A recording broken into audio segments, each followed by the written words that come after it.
Good morning everyone. Topic for today is chapter 5 and I will discuss the security risk management, which is ito daw po yung mga paggawa ng hakbang para mapanatili ang safety at security ng isang organization. Risk assessment. Security risk assessment is the process of identifying, assessing, and implementing key security control in application. It focuses on preventing application security, defects, and vulnerabilities. Carrying out a risk assessment allows an organization to view the application portfolio holistically from an attacker perspective. In risk management, risk analysis is essential. Using risk analysis exposes the degree of danger or threat which the organization is facing, to what extent its assets are vulnerable to these threats, how high the probability of the threat occurring is, and what impact it can have on the organization. So, ang security assessment daw po ay isang process na kung saan pinagpapakusan ito ang mga possible rin sa isang organization at ang pagsisecure or pagbabantay nito tulad ng paglalagay ng CCTV camera upang mapabuti ang seguridad. Next, security risk assessment procedure. Number 1. Understand the organization and identify assets. Develop an understanding of the organization to be assessed. This includes the consideration of various factors such as hours of operation, types of clients served, nature of the business activity, type of service provided or product produced, manufactured, stored, or otherwise supplied, the competitive nature of the industry, the sensitive of information, the corporate culture, the perception, tolerance, and so on. Then identify the assets of the organization that are at risk to a variety of hazards such as people and properties. So dito naman sa number 1, ito naman daw yung kailangan mag-analyze at mag-identity kung anong napaloob sa isang organization at kailangan alamin ang maging potential ng risk sa isang organization. Number 2, specify loss event vulnerabilities.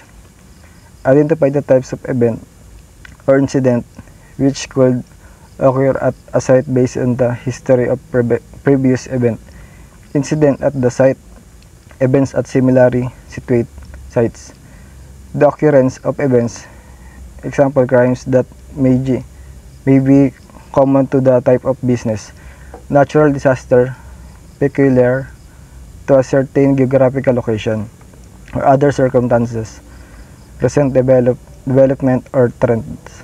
Low stress event can fall into 3 distinct categories: crimes, non-criminal event such as human-made or natural disaster, and consequential events caused by an enterprise's relationship with another organization when the latter organization for or negative reputation adversely affect the enterprises. So sa number 2 naman po, ito yung dito naman pinagpapakusan nila yung mga bagay na maaaring maging risk sa isang organization at ginagawa nila kaagad ng solution para ma-prevent ang mga risk na ito.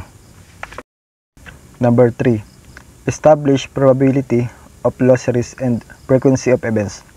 Probability of loss is not based upon mathematical certainty. It is the consideration of the likelihood that a loss risk event may occur in the future based upon historical data at the site, the history of like events at similar enterprises, the nature of the neighborhood, immediate vicinity, overall geographical location, and political and social conditions, and change in the economy, as well as other factors that may affect probability. So sa number 3 naman, dito naman ay tinitignan nila yung possibility na magiging resulta ng risk na yun, kung gaano nagiging madalas ang problema dito. Number 4. Determine the impact of the events. Consider all the potential costs, direct and indirect, financial, psychological, and other hidden or less obvious ways in which a loss risk event impact an enterprise, even if the probability of loss is low. But the impact costs are high. Security solutions still are necessary to manage the risk. So sa number 4 naman daw po, dito naman ay tinitignan nila kung gaano kalala ang magiging epekto ng gaanong risk sa kanilang organization. Next, direct costs may include A. Financial losses associated with the event such as value of good lost or stolen. So dito naman is yung magkano ba yung nawala or nanakaw sa'yo. Letter B. Increased insurance premiums for several years after the major loss. So sa letter B naman, ito naman daw yung hakbang para tumagal o tumaas ang isang bayarin dahil sa pagdulot ng pagkalugi. Letter C. Deductible expenses or on insurance coverage. Ito yung pagkabawas ng kinikita mo. Letter D. Lose business from an immediate post-risk event. Stolen goods cannot be sold to customer. So ito yung pagkawala ng mga item na binibenta dahil sa nanakaw. Letter E. Labor expenses incurred as a result of the event. Increase in security coverage post-event. So sa letter E naman daw po, ito yung pagtaas ng sahod ng mga empleyado dahil sa negatibo about sa negosyo mo. Letter F. Management time dealing with the disaster event, dealing with the media. So example nito is yung pakipag-ugnayan sa media bago ang disaster. Letter G. Punitive damage award not coverage by ordinary insurance. So sa letter G naman, so kahit daw may financial coverage, kahit hindi ito makakatulong pag meron kang parusa. Indirect costs may include A. Negative media coverage. So sa letter A naman, ito yung masasamang balita about dito. Letter B. Long-term negative consumer perception that a certain business location is unsafe. So example nito is yung may trauma yung isang customer dahil sa di magandang impression. Letter C.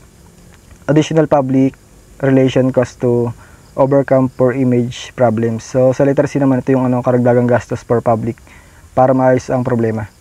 Letter D. Lack of insurance coverage due to a high risk category. Sa letter D naman, ito yung kakulangan sa insurance. Letter E. Higher wage needed to attract future employees because of negative perceptions about the enterprises. So sa letter E naman, ito yung parang pagtaas ng pasahod sa mga empleyado dahil sa negative about sa negosyo. Letter F. Shareholder mismanagement derivative suits for mismanagement. So ito yung sa letter, parang ito yung ito yung pagrereklamo mo sa official o namumuno sa kumpanya. Letter G.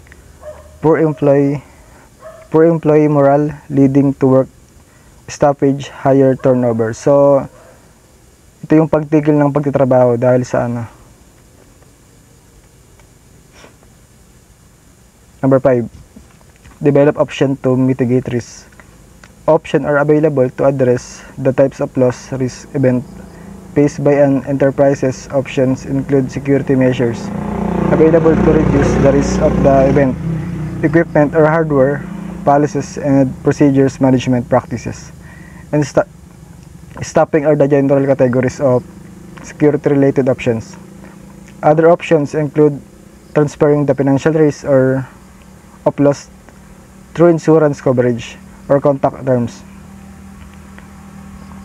Indemnification clauses in security service contracts, or simply accepting the risk as a cost of doing business. So sa number 5, dito naman yung paggawa ng iba't ibang paraan upang maiwasan at mabawasan yung posibleng na maging magkaroon ng risk o panganib sa isang organization. Number 6. Study feasibility of implementing options. Practical consideration of each options or strategy should be taken into account at this stage of the security risk assessment. Why financial cost is often a factor of the more common consideration is whether the strategy will interfere substantially with the operation of the enterprise. For example, retail stores suffer varying degrees of loss from the shoplifting of goods. One possible option could be to close the store and keep out the shoplifters. In the simple example, such as solution is not feasible because to the store also will be keeping out legitimate customers and will go out of business.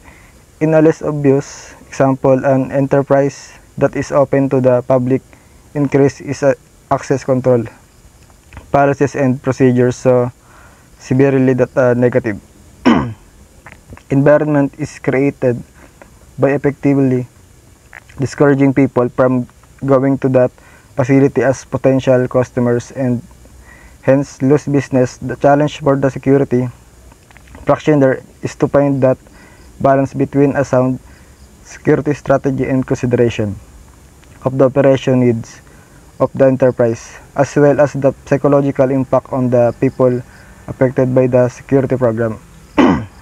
So sa number 6 naman daw po, ito yung dito naman ay pagpapatupad ng mga security measures para ma-prevent ang mga problema.